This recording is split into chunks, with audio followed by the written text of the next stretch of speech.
testimony, witnesses in the courts dealing with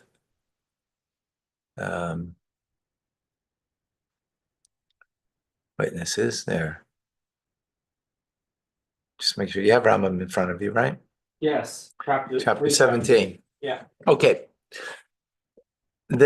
When many men of great wisdom and fear of God testify to a person and tell them that they saw so-and-so commit a particular transgression or borrow money from a colleague, although the listener believes the matter in his heart, right? So let's say I heard from many great sages, right?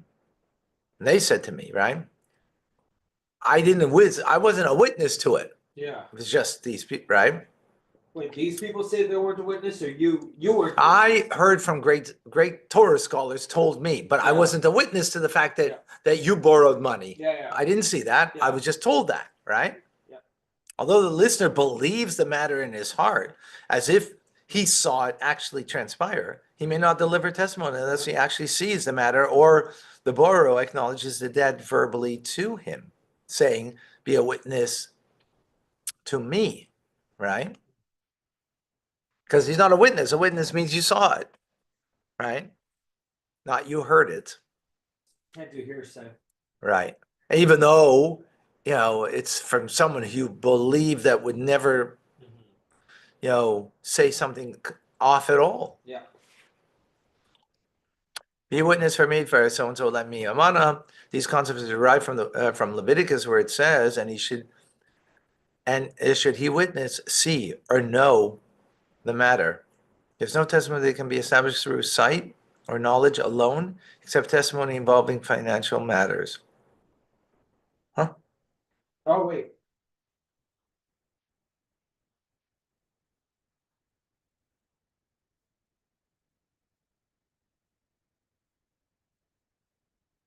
So whenever a person delivers testimony on the basis of the statements of others, he is a false witness and transgresses a negative commandment. Do not bear false witness against your neighbor. I don't understand except involving financial matters. Yeah, I don't know. Yeah, I'm also a little bit confused with that.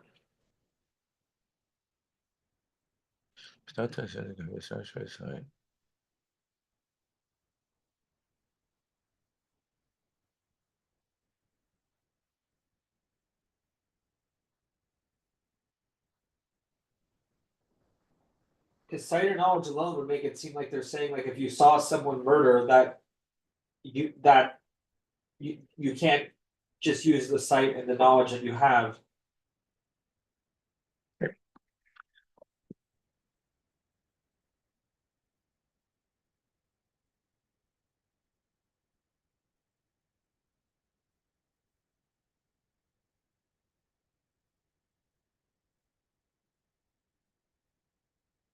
Let's go to the next, okay? Maybe it'll become good. Therefore, we issue a warning also to witnesses who testify regarding financial matters.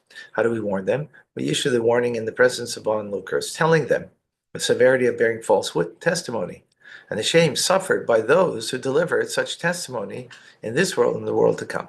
Afterwards, we order all other people to go outside and leave the witnesses of great stature inside. We say to him, tell us on the basis of which you know that this person owes money to that. If he says, he told me that the borrower said that I owe him money, or if he says, so-and-so told me that he owed him money, his statements are of no consequence. He must say in our presence, the defendant admitted to the plaintiff that he owes him the money. Afterwards, we bring the second witness and check his testimony in his presence. If the testimony corroborates each other's, the judge deliberate over the matter and conclude the judgment. So I don't understand what those words, what that means. Let me just see in the Hebrew. Hold on, אין לכם עדוס המתקיימת בראייה או בראייה אלא עדוס.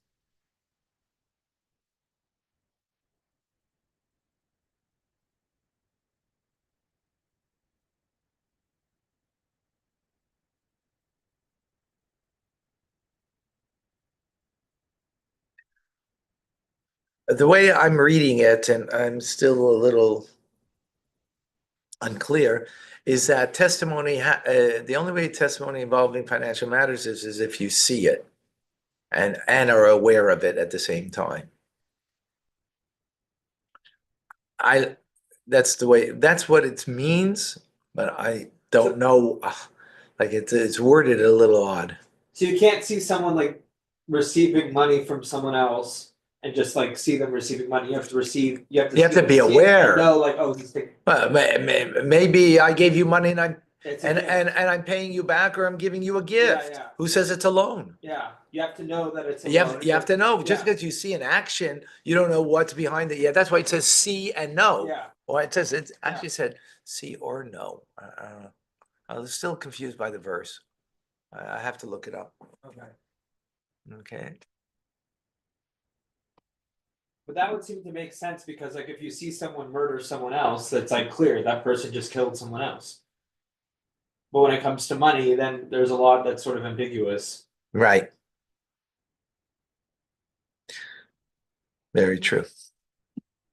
Halacha number 3. The following rules apply if a person hid witnesses against his colleague and that colleague acknowledged his obligation to him in private. The witnesses saw and heard him tell him, certainly I owe you this and this amount, but I'm afraid you will call me to judgment tomorrow. This is not valid testimony unless he makes the acknowledgement in the presence of witnesses.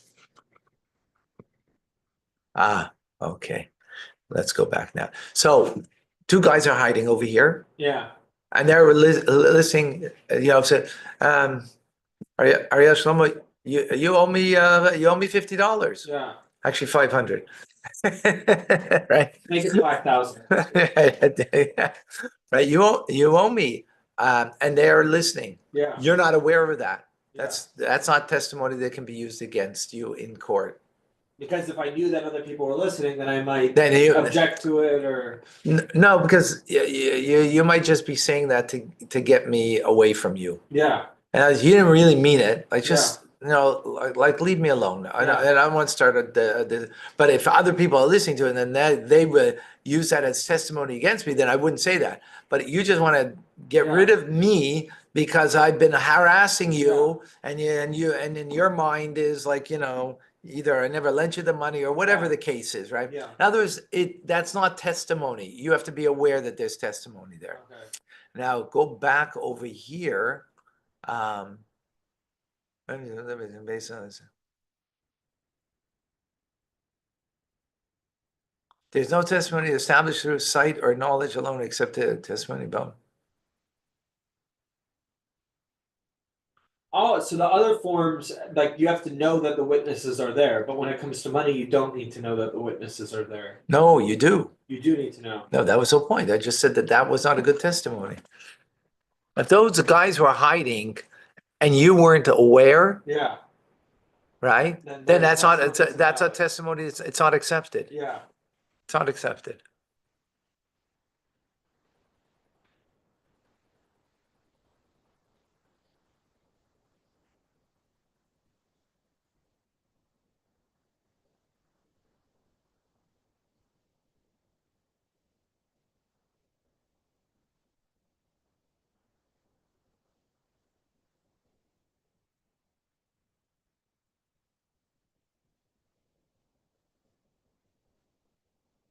Right? It has to be in the presence of the witnesses.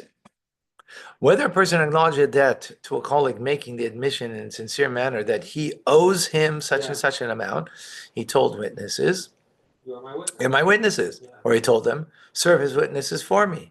They are valid witnesses. This applies whether the statement is made by the borrower or whether it was made by the lender and the borrower remains silent as he is accepting his words. Yeah. Right? Because he knows our witnesses there. Yeah, exactly. Needless to say, it applies if he affirmed the appointment of with an act of a contract, telling them, compose a legal document stating that I owe so and so this amount. Yeah. So they're a witness to it now. Not only that, they're making a document. Or like this, his statement is considered as an admission, and the witnesses may testify on that basis. Okay.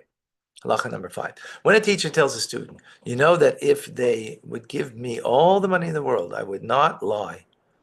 So-and-so owes me a mana. I have one witness against him. Please join me. If he joins him, he is a false witness. Right. You'd just be Number lying at 6. that point. Huh? You'd just be lying at that point. Like if you're asking be a witness for me and that person didn't witness what they said they were witnessing, then it just That's a lie. Exactly. Again, it's based on the idea, even though you believe the guy totally, doesn't matter. Yeah. If he tells him, and also there's a little difference over here because there is one witness who was privy to it, right? Yeah. So it's only the second witness that way. Yeah, nonetheless, because only with 2 witnesses does something become firmed up. You need both. Yeah. If he tells him, come and stand together with the witness. Yeah, you do not have to testify. But the borrower will become frightened and panic, thinking that you are 2 witnesses, and he will admit the debt on his own volition. The student is forbidden to stand and make it appear that he is a witness, even though he does not deliver testimony. With this, with regard to this similar matters, it states, keep distance from the words of falsehood. Psh. You're not doing anything. You're just standing there as if you're a witness. No. Wow. Person who hires false witnesses to testify against a colleague is not liable according to mortal law. Again, what happens? Person who hires false witnesses, right, to testify against a colleague is not liable according to mortal law, but does have a moral and spiritual obligation. Similar, one witness who refrains from testifying is not liable according to mortal law, but does have a moral and spiritual obligation. What does mortal law mean? If I hire 2 guys, like Reuven hired 2 guys, right, to bear false witness, who's held liable? The people who agreed to do that. Right. Why? Because Because they didn't have to do it. That's their choice. Yeah. They didn't have to do it. And ultimately they chose to do it. They chose to do it. So they're the ones who are actually doing the testimony. So they're the ones who But Reuven, who hired them, is he liable? No. But to the law of God and spiritual. But moral and spiritual obligation he has. Yeah. Right. But not in the law itself, because the other 2 guys have the prerogative to do it or not to do it. Yeah. They did it. And they're the ones who did the false testimony. I just paid them. Yeah. I just paid them. Yeah. So I think it around, right? With the dishonesty of doing that, they could have run off with the money also and be a thief instead of being false witnesses, right? Well, obviously, mortal law, really. But obviously, mortal law here, we're talking about halacha. Halacha, yeah, to the court. In court. Others, you have no obligation to that person who was the testimony they made, and they obligated that guy to pay Reuven, right? You have no obligation to the person who made the testimony against the defendant in mortal law, but in moral and spiritual obligation you have. Also, so mortal law, you have no obligation, even if you paid these people to testify. You have no obligation to to the defendant who now something happened to him that he had to pay. You have no obligation by mortal law. Mortal law. Yeah. But moral and spiritual law you do. Wow. Because in the end you did nothing. You didn't do anything. All you did was pay the guy to do something. He did the something. He testified that caused the defendant to pay. And even if the defendant's paying you, you still didn't, you ultimately aren't responsible. But what did you do? You just paid someone to do something. Which is immoral. Yeah. But in law, it's nothing. Yeah, because you didn't do anything. Because you didn't do anything in law. Yeah. In law, you didn't do anything. Yeah.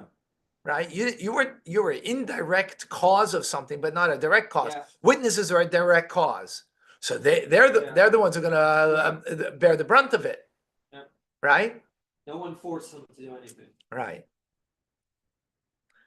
Similarly, let's say I have testimony that Yankel owes money, and I'm holding it back. I'm not going to. So mortal law, I didn't do anything. I held back, right? But in moral and spiritual law, I'm obliged. Yeah. Got it? Yep. Is that clear, folks? Thumbs up there? Amazing. Okay, we're gonna stop this class and come right back. Okay? It's just crazy these Huh? it's beautiful. It's just the way it's like so precise. Yeah. The law there